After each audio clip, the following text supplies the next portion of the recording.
Hello and welcome back to another episode of Nick Tiffany's Movie Reviews, coming at you online and in print format at nicktiffany.com, in audio format wherever you get your podcasts, and even in video on YouTube. Today we're talking about another Netflix release. I happened to catch this one in the theater during its kind of limited window theatrical run they were doing, and that's Leave the World Behind.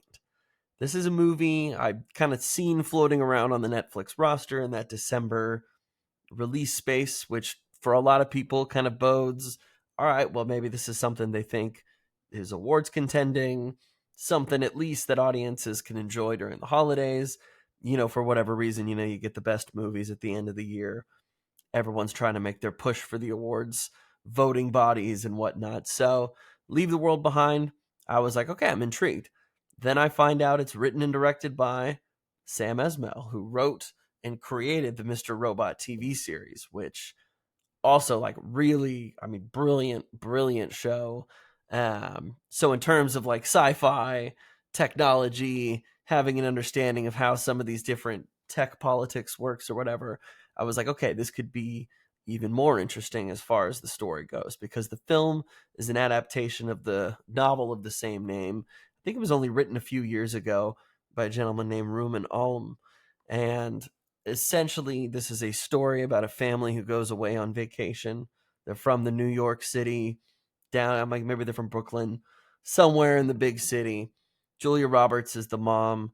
She's feeling the stress of everything. She just wants to take the family away, get an Airbnb somewhere out in the woods, out far away, for a nice little relaxing weekend. So her husband, played by Ethan Hawke, is like, yeah, we'll take the kids. This will be great. They get out to this Airbnb. They're deep in the woods, away from all the hustle and bustle of the big city. There's a pool. They're having a great time. They go to the beach, having a relaxing time. And then something weird happens. The ship kind of washes on shore, like a big ship. Weird. Don't know how it happened. Totally out of the blue, but whatever. We'll continue on. And then they kind of notice, like, oh, well, TV and radio and cell phone service is all kind of like acting all weird all night, but whatever. I'm sure it'll be fixed by tomorrow morning. Until a knock at the door comes. And a gentleman played by Mahershala Ali, G.H. Scott is his name in the movie and how he introduces himself, says, hey, this is my home. A blackout has happened in New York. We thought to come here first because this is our home. So, do you think you could let us stay here for the night? And at first I was like, okay, this is like kind of, I don't know, the film and the story have a lot of different vibes going on. There is, on one hand, this feeling of, okay, are these people the actual homeowners? Is this just some elaborate ruse to try to, I don't know, kidnap them, do whatever, whatever your mind's going to. It's like anybody knocks on the door in the middle of the night, doesn't totally have ID, it's like definitely pause for caution. And so, I don't know, obviously certain things keep happening in the story. You get little blips and ideas of, oh, hey, maybe there is really some larger blackout happening. Is this an attack? Is this just networks failing? Who really knows? And the film, which is almost about 2.5 hours, really draws out this whole, is this an attack? Is this an isolated incident? Are we just trying to make you believe one thing or the other? And it's shot beautifully. I think it's acted really well. I think it just has an incredibly intriguing premise at its heart.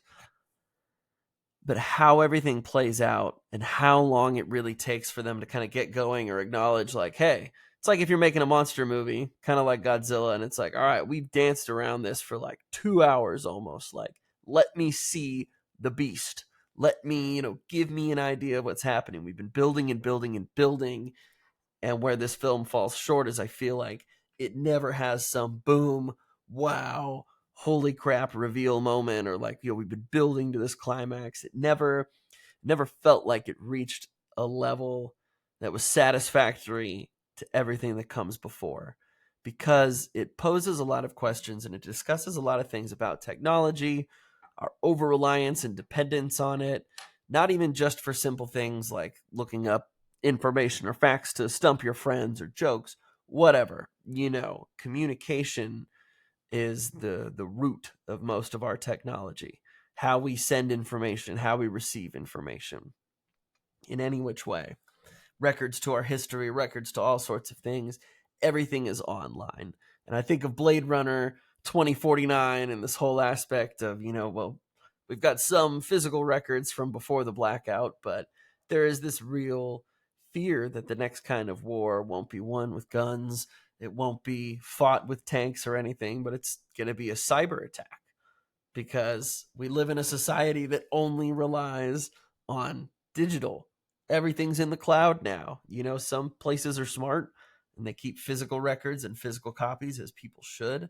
But by and large, we are a slave to the machine, in the sense that we've just kind of bet it all on technology and what happens when that fails us. So the film poses a lot of these ideas. It talks about a lot of this, and you're kind of waiting for moments where it's like, okay, just give me this, show me this, show me what this actually looks like. And so, I don't know, it's way more or way less psychological thriller than it is like a sci-fi thriller. I was hoping there would be a little more sci-fi.